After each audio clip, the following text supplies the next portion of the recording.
the Chi-Town experience on the flight.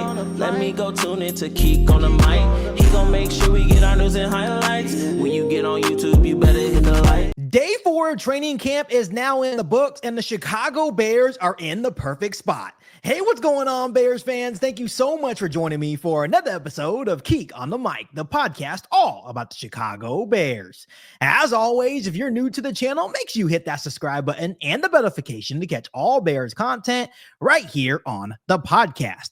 First and foremost, Bears fans, I hope you guys are having a really good Saturday, hopefully spending some quality time with the family. If you guys have been keeping track, day 4 of Chicago Bears training camp is now in the books, and it was another good day of quality work of just taking the next step forward for Caleb Williams and the Chicago Bears offense. So on today's episode of Keek on the Mic, let's go over some of the biggest updates that I was hearing from day 4 of Chicago Bears training camp. First and foremost, Caleb Williams and the Bears offense looked much more comfortable during today's training camp practice. Some of the things I really wanted to focus on is that tight end Colston Loveland had a pair of nice catches during the 7-on-7 period. Obviously, as they continue to ramp him up and as he gets more involved in the Chicago Bears offense, and as he gains the trust not only from Ben Johnson, but creates that chemistry from Caleb Williams, he is going to be a massive weapon for Caleb Williams, Ben Johnson, in the Chicago Bears offense. He is looking really good so far in the first couple of days of training camp practices. So I'm really excited to see him to continue to progress and see what the plan is for him in this Ben Johnson-led offense here in Chicago. Another thing that I wanted to point out about day 4 of Chicago Bears training camp is that the connection between Caleb Williams and Rome Odunze is really starting to heat up. They had a really nice play in 11-on-11 drills where Caleb Williams threw a fade to Rome Odunze, and he made a really nice play in the corner of the end zone. This is actually what Rome Odunze had to say about him and Caleb Williams' connection going into year 2. He said, "A year under our belt definitely helps us continue to build that rapport," Odunze said. "With the new offense, learning it together and having the knowledge of playing in the NFL last season and having those games and then putting that into this season and building that connection that way, I think is great too. And not just being like two rookies, just kind of figuring it out." And this was obviously Ryan Poles and the Chicago Bears organization's plan when they selected Caleb Williams and Rome Odunze with the number 1 overall pick and the number 9 overall pick in the 2024 NFL draft. The goal was for them to, really build and grow together. They're hoping that they can have another Jamar Chase and Joe Burrow here in Chicago. And so far, so good. Their connection will continue to grow. They are learning this new offense together. But there is obviously high hopes from Ben Johnson, from Ryan Poles, and the Chicago Bears organization that this duo can feed families for years to come. But like I said, so far, so good. The connection is continuing to heat up between Rome Odunze and Caleb Williams. Ben Johnson actually met with the Chicago Bears media after day 4 of Chicago Bears training camp. And he mentioned in his press conference that Caleb Williams and the offense are right where they need to be. There's always obviously been a whole lot of controversy from guys like Colin Cowherd and some Bears fans out there over the early training camp struggles. And Ben Johnson made it very clear, saying, hey, we're putting a lot on his plate and we're not frustrated whatsoever with the early training camp struggles. He is right where he needs to be. So go ahead and check out this little video from Ben Johnson at his press conference. Going through these growing pains and not getting too frustrated when it's so early in the process. Well, we're not frustrated at all. We're right where we need to be. In fact, I told the unit last night, to see where they came from the springtime to where we've been for 3 days, we're not having to coach alignment. We're not having to coach finish. We're not having to coach the standard, as you say. Now we're coaching football.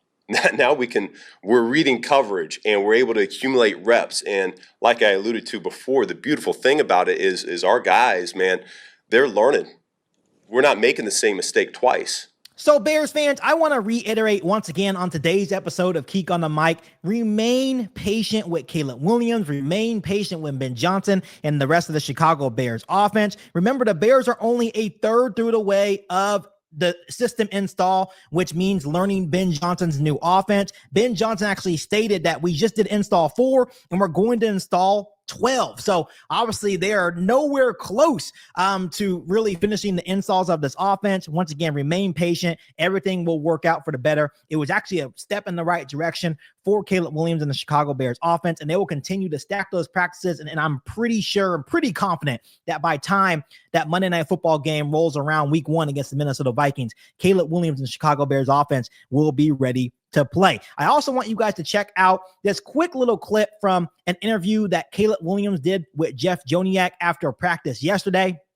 It was just basically of him going over, how it's going with learning this new offense and all the weapons he has around him. And I just found it quite interesting. I wanted to share it with you guys on today's episode of Keek on the Mic. I think right now is different from when we were here at OTAs for me. The information and things like that is being retained or being talked about in the film room is a little bit different than it was in OTAs. And then obviously through the years, there's so many more layers that I haven't been over yet, that we haven't been over yet, just because it's our first year. And, there's so much more within this offense to be able to unlock it. And obviously we're getting to the point where, like you said, we're self-correcting, doing all these things. And so at some point, before the season, I think we'll keep progressing, obviously. And, hopefully there's a next step. And then, if not, it's going to be the next year and, things like that, and game plans and things like that. The good news is that when you get out there on Monday Night Football against the Minnesota Vikings at Soldier Field and you look in the huddle and see when everybody's in that huddle, all the newbies and the guys on this field with skill that is all unique and different, you're going to have your pick of the litter a little bit. You feel that, it's a kid in a candy store type of thing for a quarterback, right? Absolutely.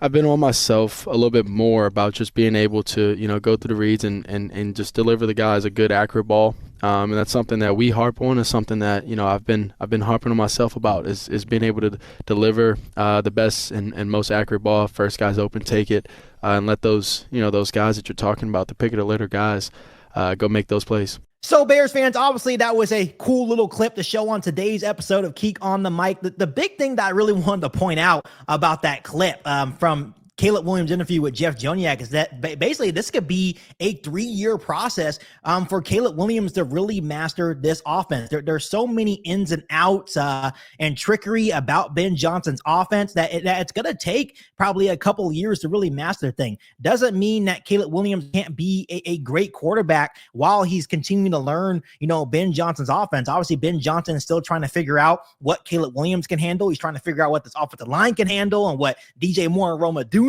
can handle as well.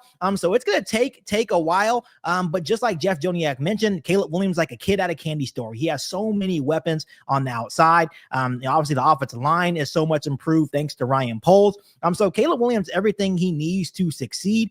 But this thing is not going to happen overnight. This is going to be a process. I think Caleb Williams can take that next step going into year 2. But it's possibly going to take a couple of years for him to truly master this offense. Once again, I think the duo between Caleb Williams and Ben Johnson, once again, can also feed families for a very long time. A next little update here on Keek on the Mic in regards to day 4 of training camp practice, that Ben Johnson believes that Luther Burden could return to the practice field as soon as next week. That is obviously big news. Obviously, we've been seeing Colston Loveland out there, and obviously there's a lot of Bears fans that want to also see Luther Burden. He's still dealing with that soft tissue injury. And I think the Chicago Bears are just taking things slowly with him, making sure he doesn't aggravate that injury. But he will be back in no time. Just like I mentioned the other day on Keek on the Mic, Ryan Poles and Ben Johnson seem like they're not concerned whatsoever with the injury, and they believe that he will be back in no time. And he obviously needs to come back and, get those valuable reps, create that chemistry and connection with Caleb Williams, gain that trust from Ben Johnson as well. And just like Colston Loveland, Ben Johnson has some huge plans for Luther Burden, just as he does for Colston Loveland as well. So I thought that was a very big update. So Bears fans, another thing that I really want to touch on today's episode of Keek on the Mic is how much the running back competition is continuing to heat up during the last couple of days of training camp. Besides the left tackle position, the running back room, it to me is loaded with a whole lot of talent. Of course, we have DeAndre Swift that has been looking phenomenal the first couple of days of Chicago Bears training camp. But the real competition comes is who's going to win that running back 2 job. And obviously, most of this offseason has been all about newly drafted 7th-round pick, Kyle Monangai. He has been turning heads ever since rookie minicamp, and he's doing the same thing here at the first couple of days of Chicago Bears training camp. But according to Albert Breer, there has been a buzz through the first few days of Chicago Bears training camp practices of Roschon Johnson really standing out to Ben Johnson and the Chicago Bears coaching staff. And he even says that he looks like a completely different player from the first 2 years with the Chicago Bears. This is what Albert Breer had to say, Bears fans. Meanwhile, at running back, DeAndre Swift returns with experience in Johnson's offense from Detroit, but Roschon Johnson, a 2023 4th-round pick, has started to look more like the player the Bears evaluated coming out of Texas. And rookie 7th-rounder Kyle Monangai has been a revelation, already showing vision, feel, and strength better than expected to pair with the contact balance that was there on the college tape. So, Bears fans, I'll make it very clear. All Roschon Johnson ever needed was an opportunity. That is something that the last coaching staff, the last couple of years, have not really given him. Roschon Johnson was really just a short yardage back, and he really excelled in that role, right? The last 2 years, he's had 8 rushing touchdowns, just being that, short yardage goal line running back. But I feel like there's so much more potential. That there was a reason why the Chicago Bears were so intrigued with Roschon Johnson. He has good contact balance, runs very aggressively, a really good pass blocker as well. He can be a threat out of the backfield as a pass catcher. There's so much that Roschon Johnson offers. And even in the early clips I've been seeing of Roschon Johnson, he is looking really, really good so far. And I know that Ben Johnson is keeping close tabs on it. I know the Chicago Bears coaching staff is keeping close tabs on it. And then, obviously huge shout out to Eric Bieniemy. Eric Bieniemy is really getting the running back room right. And now it's looking at the Chicago Bears could possibly have a 3-headed monster in DeAndre Swift, Roschon Johnson, and Kyle Monangai. This is going to be a battle that will continue that we'll keep close tabs on. I think once pads come on and they start facing other competition as well in these preseason games, maybe we'll see someone distance themselves between Kyle Monangai and Roschon Johnson. But Roschon Johnson does have the benefit of the NFL experience. Not saying that Kyle Monangai can't beat out Roschon Johnson, but I think there's more that Roschon Johnson can offer. And obviously, when you're dealing with a proven rushing attack and a proven ground game that Ben Johnson is going to call as the Chicago Bears head coach / offensive play caller, it can benefit Roschon Johnson very well. So obviously, I'm a big Rojo fan. I'm also excited to see Kyle Monangai continue to develop, but this is all good news for the Chicago Bears, because originally we thought that we needed a guy like Nick Chubb, right? We thought we needed another veteran to bring in here, right? But it seems that Ryan Poles trusted his instinct. He trusted his coaching staff and Eric Bieniemy and Ben Johnson. And now it looks like the Chicago Bears could have a 3-headed monster in Swift, Roschon Johnson, and Kyle Monangai. So it's good to see that Roschon Johnson has started camp really well. He just has to continue to stack these good practices, and he can very well be the running back too and split a lot of valuable carries with DeAndre Swift this season. So Bears fans, early on in camp, obviously Kyle Monangai and Roschon Johnson are battling it out, but who do you think at the end of the day will win the running back 2 job here in Chicago? So Bears fans, that's it for today's episode of Keek on the Mic with day 4 Chicago Bears training camp updates. But as always, make sure you guys continue to hit that subscribe button and the notification to catch all Bears content right here on the podcast. Make sure you follow me on all my social media platforms, and make sure you share this episode of Keek on the Mic with every single Bears that you know. But other than that, be back for all new Bears podcasts right here on Keek on the Mic. Thanks, guys, and as always, bear down. You ain't bout it, you ain't bout it, you ain't Keek on the mic. You ain't bout it, you ain't bout it, you ain't Keek on the mic. You can go and subscribe, cause I be on it